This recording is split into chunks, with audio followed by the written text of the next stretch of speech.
so I get the last slot. So first of all, thanks for a great session. Thanks to Dvorah and Abby, Yael. And I'm going to be talking in a bit of a more panoramic way, not presenting one specific study, but I'm going to be showing some of my studies done at ICAMH and other people's studies. And I'm going to be talking about something that sounds quite trivial to start out with, and that is why research should help us guide public policy in addiction treatment. And when you think about it, it may sound like a stupid question, because obviously research is going to guide us, but it's not really the way things work. So yeah, I just mentioned a former minister of health. He has constituents, he has voters, he's going to want to pay them back, and he may shape public policy based on his electoral debts, or liberal versus conservative governments promoting different kind of policies. So research doesn't always guide public policy. To be honest, it usually doesn't. And when I started out a bit over 10 years ago, I remember meeting with a deputy director of the largest HMO in Israel, Clalit Health Services, and I tried to convince him to train physicians in addiction screening and brief intervention in referral to treatment, and to include addiction treatment in the HMO. And he said, first of all, you're a really nice guy. And I said, thank you. And then he said, you make a very compelling case, but I'll be honest with you. Last week, the pediatricians were here, and they told me that I have to screen for childhood abuse, and they made a great case as well. And the week before that, the geriatric guys were here, and they told me that I have to screen for old people falling because they break their hips, and they also make a great case. So you make a compelling case, but anyone who's ever played Monopoly knows that money is not endless. Resources aren't endless. And when you try to form public policy, you have to show that what you want to promote is more important than the other guy, and that you're going to be saving money and not just spending money. So it's actually quite a complicated game. So I started thinking about how can we utilize research in order to promote public policy regarding addiction treatment, and how do we actually convince policymakers. And I think this whole beautiful conference is about how do we bridge science into policy and not just leave it in the great walls of academia. So the first question isn't really trivial, and that is, well, why should we treat addiction as a health-related issue? Because the fact that addiction has detrimental impacts on health doesn't mean that the Ministry of Health should actually treat it, because poverty has a lot of negative impacts on health, but Ministry of Health isn't going to attack policy. War has a lot of negative impacts on health and mental health, but it doesn't mean that the Ministry of Defense Ministry of Health is going to treat war. That's where a lot of basic science comes in. And that's where a lot of the work that you'll see here is important, because addiction is actually a term used loosely. So I can be addicted to work, I can be addicted to Netflix, I can be addicted to shopping, and the more we use it loosely, the harder it is to convince decision makers that it's a public health issue. And when I said basic science, that's, for example, where a lot of the neuroscience that we're going to be hearing about today and tomorrow comes into place. So Nora Volkow showed a long time ago that, for example, frontal lobes among individuals suffering from addiction have less metabolism, less oxygenation, and it's just like myocardial infarct, just like heart attacks. So that was a great study that she showed that the same thing that happens when you have a heart attack, so the heart muscle has less oxygen, the same thing happens in the brain when an individual has addiction. So it's a health issue because it's a neurobiological disorder. It's a chronic, relapsing, remitting neurobiological disorder, and that's why the Ministry of Health should address it, and that's why the HMOs should address it. Alan Leshner, who I think headed NIDA at the time, came out with a great article saying, well, addiction is a brain disease, and we'll hear a lot about that, and it matters. It was a great article, but so were the articles that came after that, saying, for example, well, not only, addiction is not a brain disease, and that matters, and the truth is that it's not an either or, the two of them go together, because George Engels, 1977, I think, he taught us a long time ago that all medical disorders are not either or a brain disease or a biological disease, they're a biopsychosocial disorder. Definitely every disorder associated with mental health. So is addiction a brain disease? Of course, it's a brain disease. But is it only a brain disease? Well, nothing is only anything. It's a biopsychosocial disorder, so it's part of general medicine, and it's part of mental health. So it should be in the HMOs, and it should be as part of psychiatry in the HMOs. The second question is, well, maybe it's a health-related disorder, but maybe it's one of those rare things that affect 1 in 200 million people that we don't really have to make a big issue out of. So when we talk about addiction, a lot of times we use the term epidemic, and we're not exaggerating, because when something is very prevalent and very harmful and very expensive, it's kind of an epidemic. And that's where research comes in. So in the United States, for example, 1 out of 7 individuals suffer from a substance use disorder.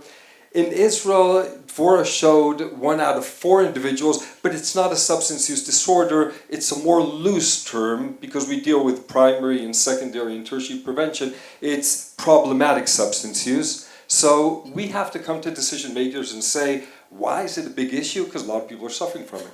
1 out of 4 individuals in this time and age in war, 1 out of 2 individuals suffering from PTSD suffer from problematic substance use. So that's where research comes in. First of all, a lot of people are suffering from it.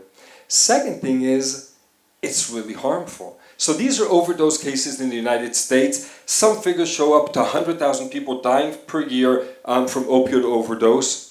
5.5% of global disability, which is measured as disability-adjusted life years, is attributed to alcohol and drugs. It's a lot of money. That's a lot of disability. That's a lot of deaths. So A, it's very prevalent. B, it's very harmful. And C, it's very costly. So, in the United States, per year, addiction costs about $700 billion. That's with a B. A B. That's billion. $700 billion.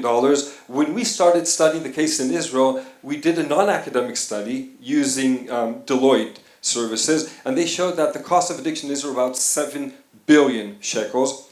But then we went on to do a study with Clalit Health Services, showing that if we look at how many health-related costs we spend on people with opioid use disorders, it's about 6 times as much as we spent on their counterparts, adjusted and matched for age and sex and number and severity of chronic diseases. So we spent about 6 times as much per individual with an opioid use disorder versus those without an opioid use disorder. So it's prevalent, a lot of people suffering from it.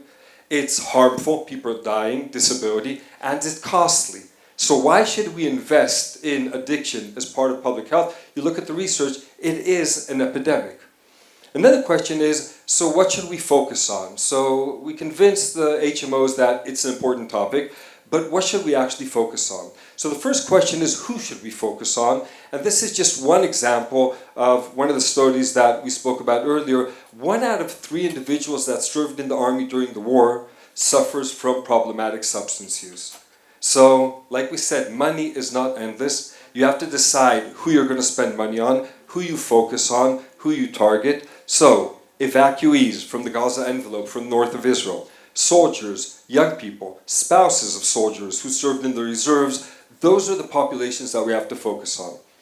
The second question is, what substances should we focus on? And the important part here is that we don't focus on what is most prevalent, we focus on what causes most disability. Cannabis use disorder is a lot more prevalent than opioid use disorder. Problem is, if you're not driving or on the 8th floor of a building without a balcony, cannabis isn't going to kill you. Opioid is. So when we address specific substances, we don't go by head count, we don't go by the prevalence of the disorder, we go by how harmful the substance is. Opioids are much more harmful than cannabis, so we have to address those more. That's again where the research comes in. There are a lot, when I said that the term addiction is used loosely, there is a lot of concern today about what we call smartphone addiction.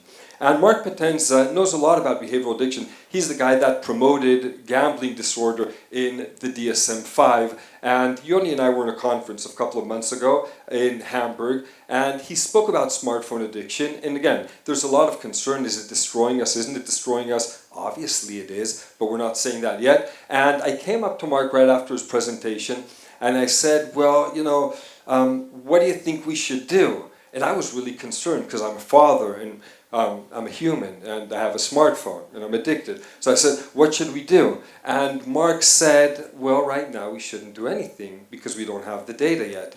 And I thought, wow, that's a pretty smart answer. So we can be concerned about a lot of things, but in order to promote them, in order to try to cause decision makers to put in money and invest time and effort, we actually need the data. I was fortunate enough to be part of a group of individuals and researchers who submitted a proposal to the DSM-5 text revised. There was going to be DSM-5 TR with Ashley Gerhardt, who led the team out of University of Michigan. And the proposal was to include ultra-processed food addiction in the substance use disorder category in the DSM, not as a diagnosis yet, but as part of section C to be studied further. And the proposal we put together is 82 pages long, which is very long, and you have to show a lot of data.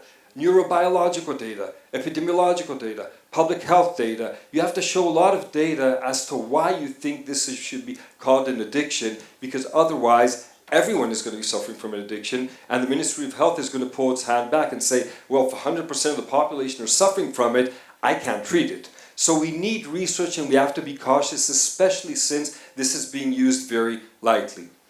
So let's say we did convince that deputy director that addiction is prevalent and harmful and costly and important.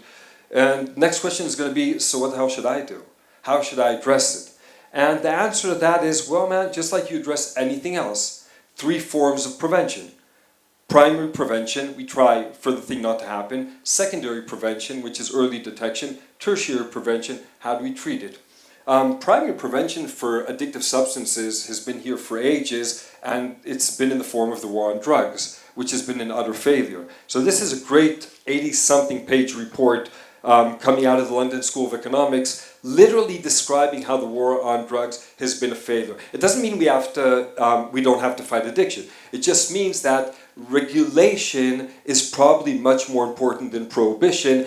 There have been a lot of concerns and pushback about research coming out of Portugal with the decriminalization plan, but by and large, primary prevention cannot be prohibition. Hasn't worked in the 1930s, hasn't worked in the 1970s, it's not going to work now. What has been shown to work though, and I think maybe Ed will be a big fan of this, and she knows it better than I do, is taxation. So any one of us who wants to smoke or drink isn't going to be happy about this slide, but taxes actually work. Yesterday morning I spoke at my daughter's school, and they're 12th graders, and I said, well, just imagine a bottle of vodka would cost $5,000. I don't think there's going to be a lot of vodka parties. Now, I'm not saying it should, but I'm saying all the research shows that in terms of primary prevention, that taxation is actually effective. And again, this is research speaking, and one can say, well, I appreciate the research, I don't want to do it, but we need to know what the numbers are in order to see how we can effectively reduce. The second thing that we do in order to reduce substance use is address youth. This is the wrong slide. I apologize to Anat Shoshani. The right slide is supposed to show how Anat Shoshani from Reichman University, who put together the PPAP, Positive Psychology Addiction Prevention Program, which is working in already 200 schools in Israel, actually helps reduce substance use, as well, by the way, as screen time among adolescents in Israel. Patricia Conrad just completed a great study, and it was published in March in the American Journal of Psychiatry, showing that in order to individually tailor interventions, you target 4 different categories of youth. Those who are high in impulsivity, high in stress, high in hopelessness, and high at novelty seeking. And you can actually reduce substance use if you target interventions to different populations. So that's all part of primary prevention. The secondary prevention, which means early detection, what we call SBIRT, and what in the States we call SBIRT, which is the same thing, is what we're promoting among primary care physicians today, and hopefully among other populations. Screening, so you ask every individual, but it's not only what you ask, it's also how you ask. So if you ask in a very judgmental, threatening way, are you using drugs? The person is going to say, of course not. But if you say, During this time, people are going through so many hardships. A lot of people are using a lot of things in order to help them cope. Does that sound familiar? The chances of the individual saying yes are a lot higher.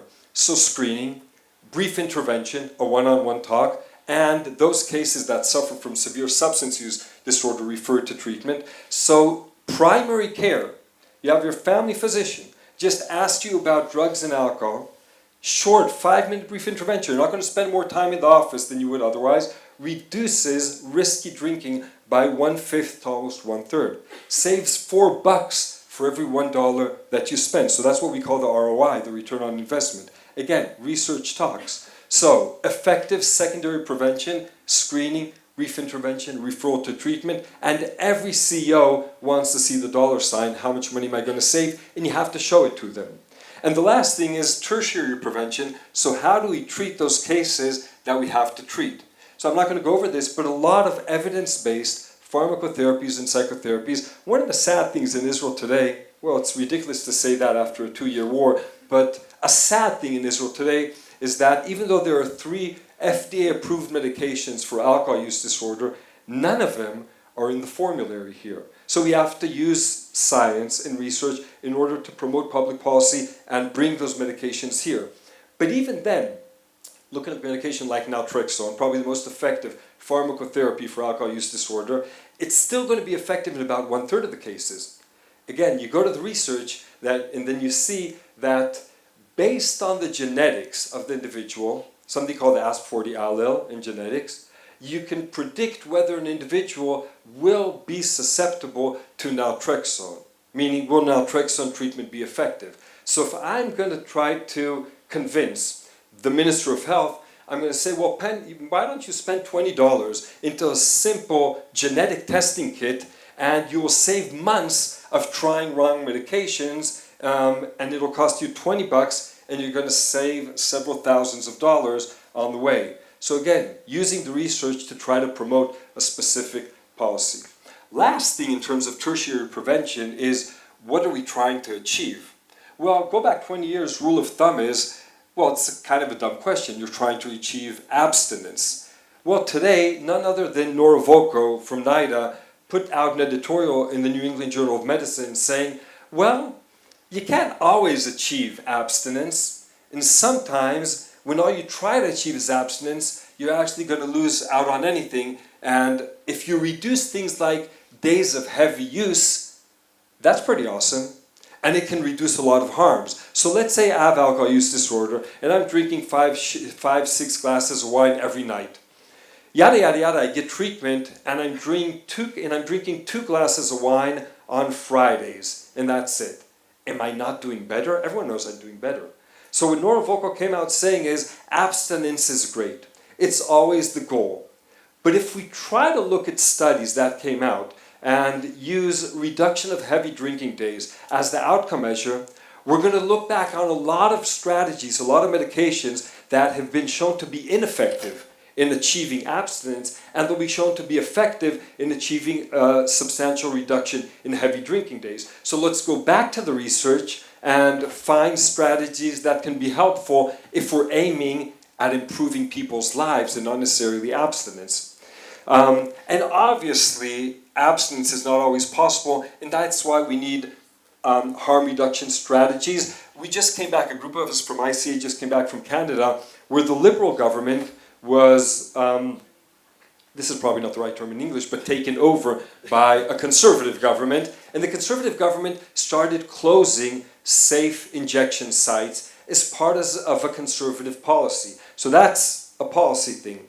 But if they would look at the research, they would see that safe consumption sites, Hagit is sitting here, one of the biggest proponents of that in Israel, and hopefully we'll have one of those in Tel Aviv in the upcoming couple of years, that safe consumption sites, which literally mean you bring your own stuff, you inject, you get a sterile needle, if you pass out, there's going to be a nurse there, so we're not promoting people injecting drugs, but we appreciate the fact that people are going to do it, that it reduces HIV contamination, that people stay and follow up longer, and that it saves lives. So if policy would be driven by research, then we would have safe consumption sites even in a Conservative government.